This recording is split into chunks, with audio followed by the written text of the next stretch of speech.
6:48 on your Tuesday morning. It's time now for the morning rush. More allegations are being uncovered in the hazing scandal involving the NMSU men's basketball program.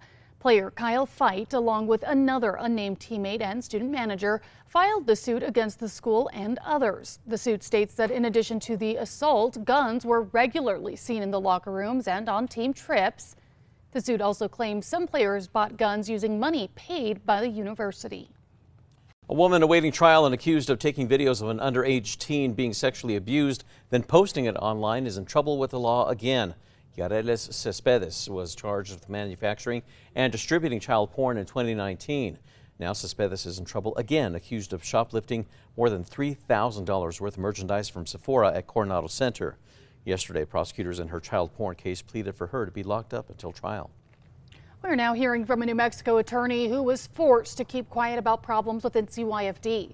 Albuquerque attorney Harold Atencio says a qualified foster parent was allowed to adopt one of the two children in her care. However, CYFD pulled her foster license so she couldn't continue to care for the second child, separating the two kids.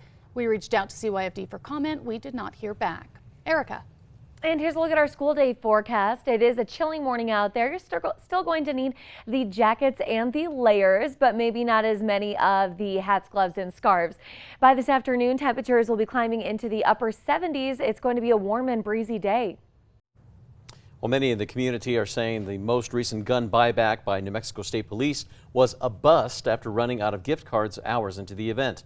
$80,000 from the governor's executive order allowed state police to buy back the firearms in Albuquerque, Espanola, and Las Cruces.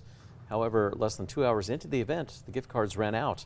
State police told gun owners that they could still leave their weapons. The city is now evaluating a so-called problem property after a fire over the weekend. According to AFR, a mobile home near Central and Moon caught fire early Sunday morning. Last week, AFR responded to 3 outdoor fires on that property. And back in 2020, News 13 covered a fire that burned 2 acres of land. They're now asking the city to clear out the debris and tear down the mobile home. Well, this week, Albuquerque city councilors are set to vote on whether or not to make free city bus fares permanent. When city councilors launched the Zero Bus Fares pilot program 2 years ago, one of the biggest concerns was whether offering the free rides would attract crime. Now, a new transit department study suggests violent crime did not increase during the program. City Council is set to vote on the free bus fares this Wednesday. Erica. And here's a look at our threat index. It is moderate since we'll be seeing gusty winds this afternoon and high fire danger. Some Santa Fe parents may soon get an allowance for driving their kids to school. Santa Fe Public Schools says they have cut 7 bus routes as they face a bus driver shortage. Now the district is offering a per diem for families who take their kids to school in their own vehicles. Parents who apply and are approved will receive around 50 cents per mile of their commute. Those applications will remain open over the next few days. A project to help preserve the history of Route 66, it's now in the works. The city's Department of Arts and Culture will get a $30,000 cost share grant. That's from the National Park Service, and that's to fund the film Albuquerque Neon, the stories behind the signs. The 6-part video series will take an in-depth look into the iconic neon signs that light up Albuquerque's stretch of Route 66. It's scheduled for release in 2025. Israeli forces are expected to enter Gaza City at any time as it continues to reject U.S. calls for a pause in fighting to facilitate hostage release and humanitarian aid. Explosions continue rocking Gaza, with Israeli defense forces ready to move in and start the next phase of the war. Israel says fighter jets hit 450 Hamas targets, while troops on the ground seized a militant compound and killed high-value targets. Erica.